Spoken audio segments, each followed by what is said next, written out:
Grand Rising, and welcome to all you beautiful souls of light and my friends.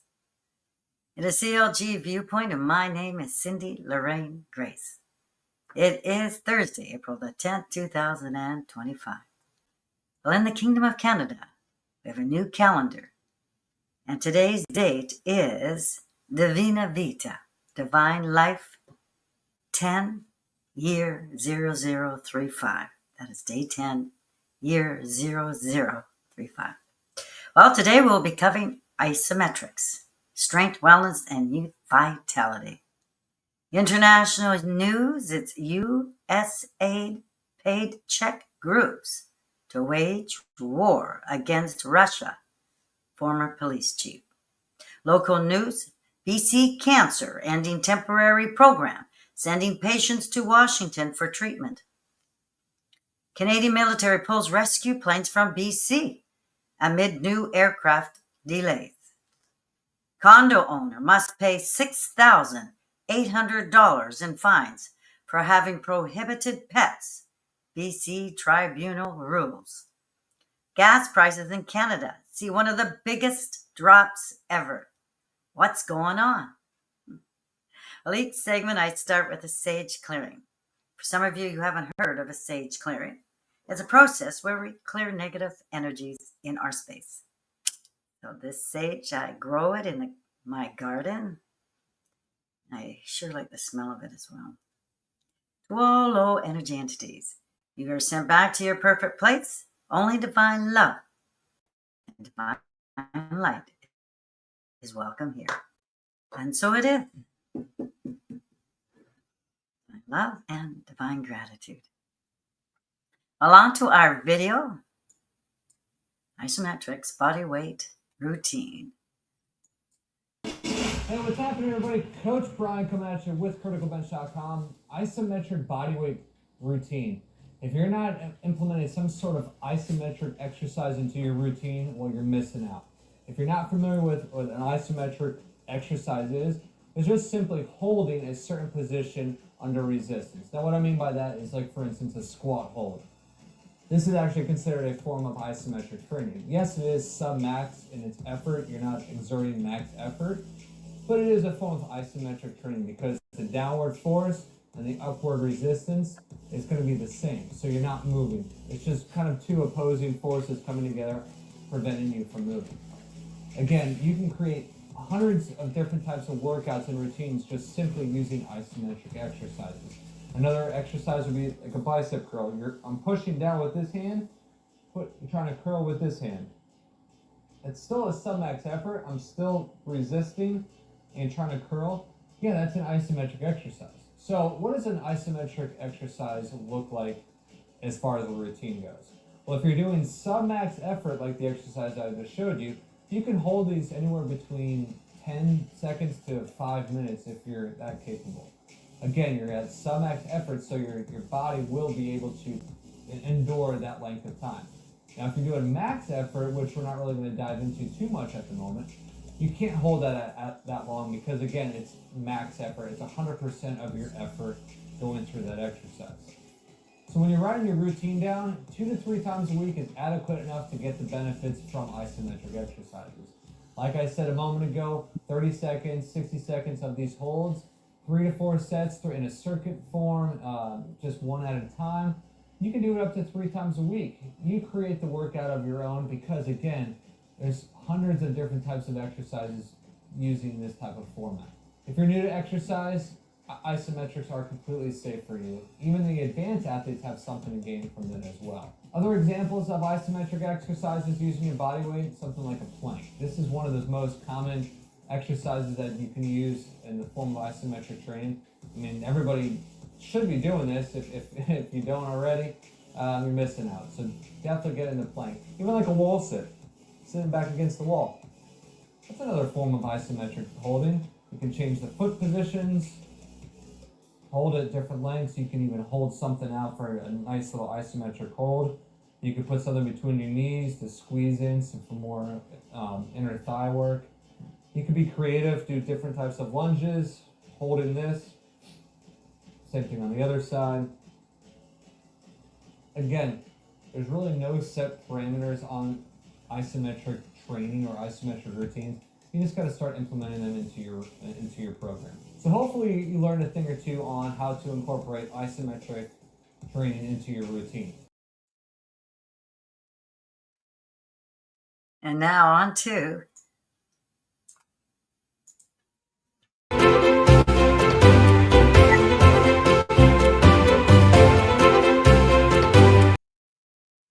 international news.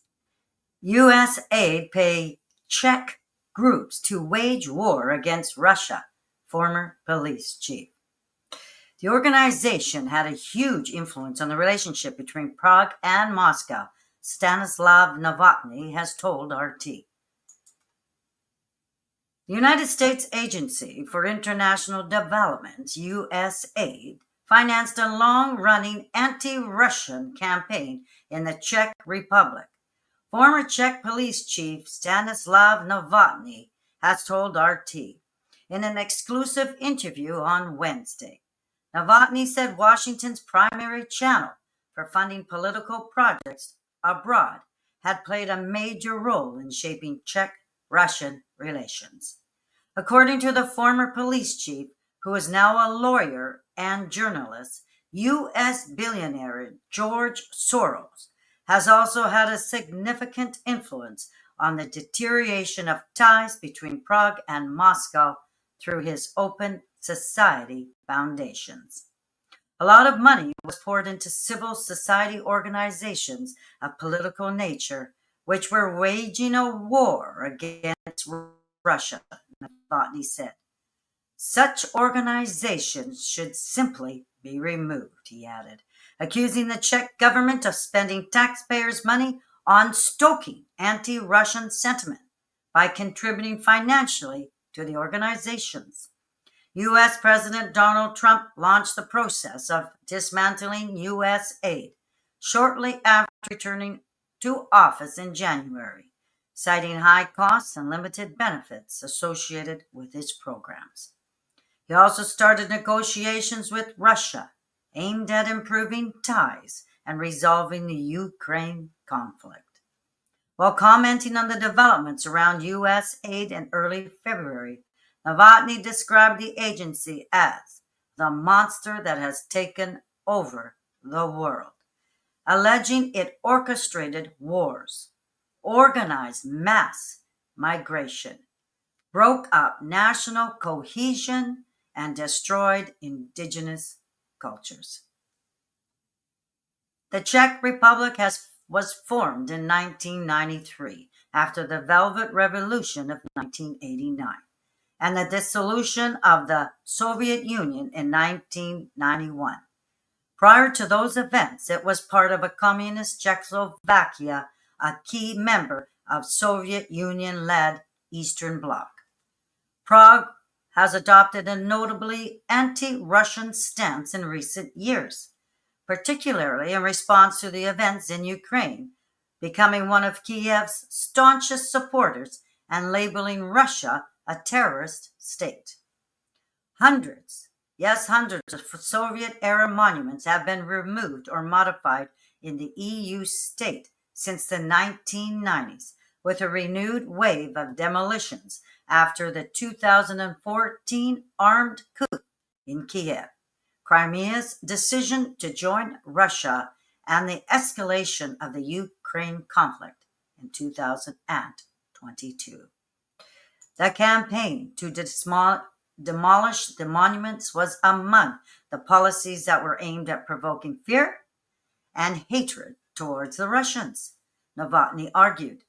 Novotny, who founded the Independent Media Association in the Czech Republic, said he came to Moscow to give the RT interview because talking to Russian journalists is practically prohibited. RT and other Russian media have been banned in the EU since the escalation of the Ukraine conflict. My personal thoughts. Why would these civil society organizations of political nature want to create havoc with Russia? Would you call that political assassinations and unjust untrue and unfair tactics. Something to think about. Local news. BC Cancer ending temporary program, sending patients to Washington for treatment. Czech news by Ethan Morneau, April 7, 2025. The province says BC Cancer is ending a temporary program that funded local patients travel to the U.S. to cut wait times for access to life-saving treatments. The program was rolled out in May of 2023, offering eligible patients the option to go for radiation therapy at one of two clinics in Bellingham, Washington, ensuring timely access to treatment in the short term, the province says. But in a statement this week, it says there's been a steady decline in BC residents utilizing this service south of the border, as in-province wait times have improved over the past 2 years and patients have been opting to stay closer to home. At its peak in fall of 2023, as many as 50 patients were traveling to the U.S. weekly, the province says. To date, 1,107 people from BC have utilized the program. If it continues, officials say current participation rates show a steep drop. It's estimated that 104 patients from BC will access the U.S. program over the coming year, representing 0.6% of people projected to need radiation in 2025-2026. However, these patients will be able to be accommodated in BC without the need to travel out of country, reads the statement, which was issued on Monday. The province goes on to say that today about 93% of BC residents are waiting less than 4 weeks to start radiation, exceeding the national average of 90% and representing a 24% improvement from 2 years ago. When the program was announced, Leanne Kopp, executive director of the Island Prostate Center, said shorter wait times were welcome, but noted that the prospect of receiving treatment away from home would likely cause more stress. She said the province should have planned for increased care locally years ago. Meanwhile, sanitist Dr. Jennifer Lush said the short-term solution wouldn't be cheap, with the province paying for patients' treatment, travel, and accommodations. In May of 2023, the Ministry of Health told Czech News the Bellingham program would cost $39 million annually, totaling $88 million over the 2 years. Our priority has been to ensure that cancer patients have timely access to life-saving treatment while we build and strengthen BC's public health care system for long term, says Health Minister Josie Osborne.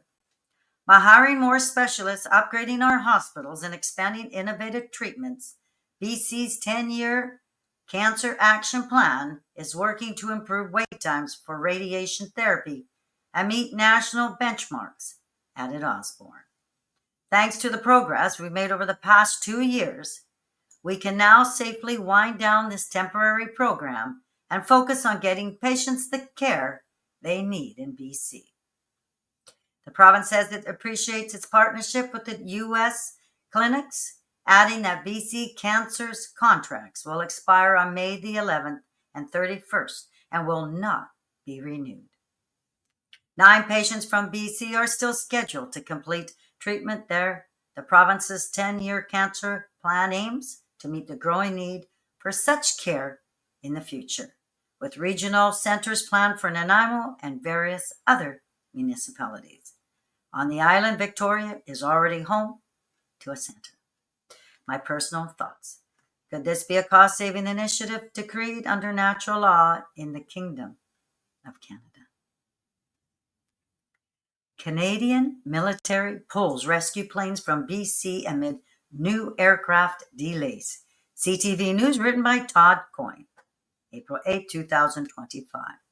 Western Canada has been without any dedicated search and rescue airplanes since the start of 2025, when the military quietly pulled the last two Hercules aircraft and their crew members from British Columbia. The aircraft were initially relocated from Winnipeg to Vancouver Island in 2022 to fill a gap in Canada's search and rescue coverage caused by delays with the military's new Kingfisher rescue planes. But the Royal Canadian Air Force withdrew one of the Hercules planes to Winnipeg last year, and the remaining aircraft was recalled on January the 14th, meaning the nearest search and rescue planes are at least 2,000 kilometers and several hours of flying time from an emergency on the BC coast. Already several years behind schedule, the new Kingfishers do not yet have firm deployment date, leaving the military reliant on the Winnipeg-based Hercules for all fixed-wing search and rescue calls from Vancouver Island to the far north. Current estimates are that the Kingfishers will reach their initial operating capability by 2026, with full operating capacity not planned until 2029 or 2030, according to two spokespeople at the Department of National Defense. The CC-130H Hercules is a proven and effective fixed-wing search and rescue platform with tremendous range, capable of flying great distances with enough fuel to remain on scene at a SAR mission for long periods, National Defense spokesperson Kenneth Sadiku said in an email statement Tuesday. Because of this, the CC-130H Hercules provided fixed-wing search and rescue service to areas in Canada's north that are just as far away from Winnipeg as Search and Rescue Region Victoria. But the Hercules fleet is already stretched thin, with other duties including transporting troops and equipment abroad and providing air-to-air refueling for fighter jets. And on to the video. Of the bubble here. 5 years ago, CTV News was welcomed on board one of the Canadian military's new Kingfisher search and rescue airplanes that were supposed to be in operation at CFB Comox by 2022. This will fundamentally, in my view, change the whole nature of search and rescue. But fast forward to 2025, and the Kingfishers are still grounded due to issues with staffing, training, and parts. And the two older Hercules aircraft that were moved here as a stopgap have been reassigned to Winnipeg, leaving the West Coast with no fixed-wing search and rescue aircraft for large and long-range operations that can't be covered by helicopters. I know of a number of times where fixed-wing aircraft have saved lives, whether that's dropping personnel and medication onto a boat, or seeing someone that's lost at sea after a boat capsizes or is sunk. So it's very concerning, and I think it puts lives at risk. Fixed-wing search and rescue aircraft are also frequently used at night to provide light to ground crews. Now we're hearing that we don't have that backup safety net to look after the search and rescue volunteers who may be on the ground at night in difficult conditions. A National Defense spokesperson argues moving the Hercules to Winnipeg doesn't mean they can't cover emergencies on the West Coast, saying in a statement, CC-130H Hercules provides fixed-wing search and rescue service to areas in Canada's north that are just as far away from Winnipeg as Search and Rescue Region Victoria. But experts worry they will take too long to get here to be effective in a rescue. It does leave the West Coast, probably from Winnipeg west, short of resources that I would think the average public would expect would be available. The Kingfishers are expected to be in service by late this year or early 2026, but may not be fully operational until the year 2030. Shannon Patterson, CTV News. My personal thoughts. Why has the political officials created insufficient and mismanaged search and rescue safety protocols? Should they have replaced the recalled aircraft with an aircraft in its place?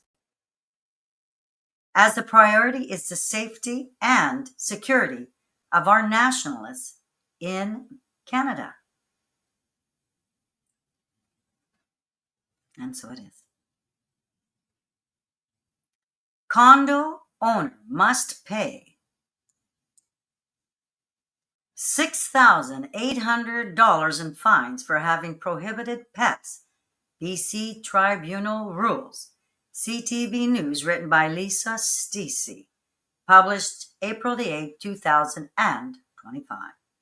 A BC condo owner must pay $6,800 in fines for breaching a no pets bylaw after failing to convince the tribunal his 3 cats are emotional support animals. The strata, which enforces the bylaws, filed a claim with the Civil Resolution Tribunal over the unpaid fines. The existence of a bylaw prohibiting pets was not in dispute, nor was the fact that the owner, Mohammed Parwish Khan, had 1 or more cats living in the unit. Instead, Khan argued he should be granted an exemption from the bylaw. Khan says the strata attempted to enforce the pet bylaw against him is discriminatory. He also says he keeps his cats for health reasons, the decision said. In March of 2022, someone saw a cat entering the unit and the strata sent Khan a warning letter, according to the decision. In response, Khan sent the strata council an email and a doctor's letter that said he and his wife required an emotional support cat. Well, the strata council was not persuaded by those documents and started imposing $200 fines for continuous contravention of the bylaw by April of 2022 until August of 2023. Tribal Vice Chair Kate Campbell found the decision to dismiss the bid for an exemption was reasonable because the email and letter were vague about why exactly the couple needed an emotional support animal. They do not mention any particular diagnosis or reason why Khan's wife or Khan need a pet for emotional support. Many people find pets to be a source of emotional support, but that does not mean they are exempt from pet bylaws. Campbell wrote, adding that the letter from the physician also did not explain the need for 3 cats. Decision not to allow an exemption did not amount to discrimination because the evidence did not establish that either Khan or his wife had a disability, the decision said. Campbell also considered whether the decision was unfair in light of the fact that another resident was granted an exemption to the No Pets bylaw in 2016. That person's decision or situation was sufficiently different because they asked for permission in advance and provided sufficient medical documentation supporting their need for an emotional support cat while undergoing cancer treatment. In addition to paying the bylaw fines, Khan was ordered to pay $536.25 in prejudgment interest and $225 as reimbursement for CRT fees. My personal thoughts. Absolutely unjust. Asking for such a high penalty, $6,800 of fines, is definitely criminal. What do you think? There was a precedent set with another owner granted an exemption. The couple needed an emotional support animal. I call that love. And so it is. Gas prices in Canada see one of the biggest drops ever. What's going on? Global News, written by Ari Rabinovich, April 8, 2025. Many Canadians have likely noticed that the cost to fill up their vehicles has come down over recent weeks. At the same time, Reuters reported that CEOs of Canadian oil and gas producers said on Tuesday they are seeking to avoid making abrupt decisions as global oil prices hover around 4-year lows and recession fears grow. There are a few possible reasons for these price declines, some specifically for Canadians, along with factors affecting drivers and consumers globally. The federal Liberals did away with the consumer carbon price shortly before calling the federal election, while keeping the industrial carbon price for larger emitters in place. April 1st was the day the consumer carbon price ended. So far this month, there's been a drop of roughly 15 to 20 cents per liter at most gas stations across the country. It's one of the biggest gas price decreases we've ever seen across Canada. That goes to show how much the carbon tax has been costing Canadians, said Patrick DeHaan, a petroleum analyst at Gas Buddy. Now on to the video.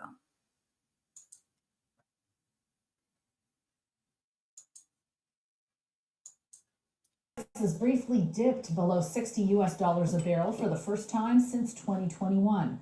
Prices are dropping as investors anticipate that a trade war will chill global economic growth. The value of benchmark Brent crude oil is now lower than the estimated break-even price for producers, and the drop is coupled with new U.S. tariffs on many oil-producing nations, including Canada.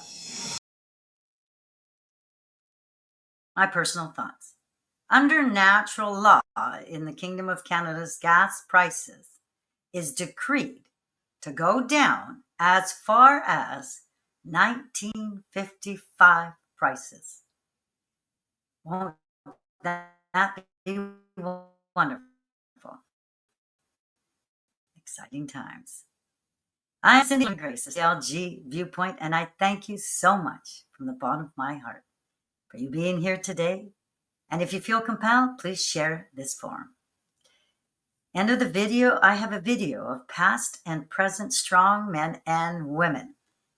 Enjoy and have a truly wonderful day, and see you on Divina Vita, Divine Life, Day 11, Year 0035, Friday, April the 11th, 2025. Until we meet again.